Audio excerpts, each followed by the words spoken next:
Control कर सके। श्री कृष्ण ने तो यहाँ तक कह दिया, बुद्धि योगमुपाश्रित्य मच्चित्तः सततम भव। अर्जुन, तुझे बुद्धि योग की शरण में जाना। कोई कहे अजी साहब एक कर्म योग है, ज्ञान योग है, भक्ति योग है, अभी बुद्धि योग क्या? श्री कृष्ण कह रहे हैं भाई देखो, बुद्धि में ज्ञान को धारण करो और उसके बाद फिर मन को कंट्रोल करो। लेकिन क्या बुद्धि की सुनना इतना आसान है? बुद्धि और मन का युद्ध चलता। वो युद्ध सुबह उठते ही शुरू हो जाता। अलार्म बजा, बुद्धि कहती है उठना पड़ेगा, मन कहता है इतना मजा आ रहा था। उसके बाद दिन भर युद्ध चलता है बुद्धि और मन का। ये मानव मात्र की विवशता। मन एक तरफ खींचता है, बुद्धि तरफ दूसरी तरफ खींचती है।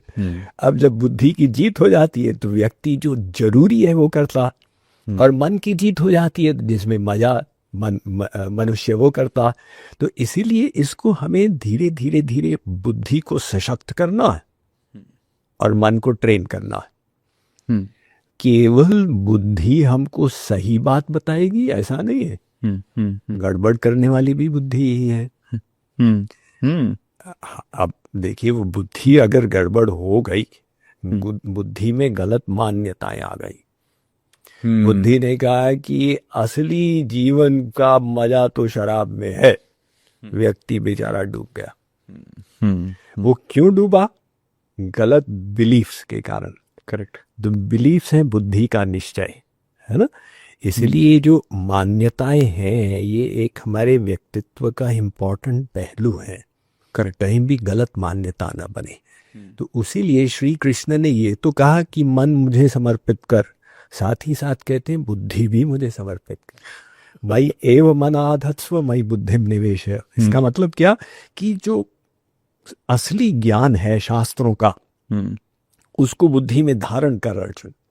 मेरी बुद्धि में अभी अविद्या है, अज्ञान है, उसको मिटाने के लिए ज्ञान की आवश्यकता पड़ेगी।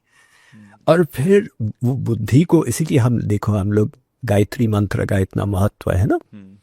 तो गायत्री मंत्र है क्या? एक प्रार्थना है भगवान से कि वो परात्पर सत्ता जो त्रैलोक्य को आलोकित कर रही है, मैं उनकी शरण में जाके उनको नमन करता हूँ, वे मेरी बुद्धि को सत्य ज्ञान से आलोकित करें।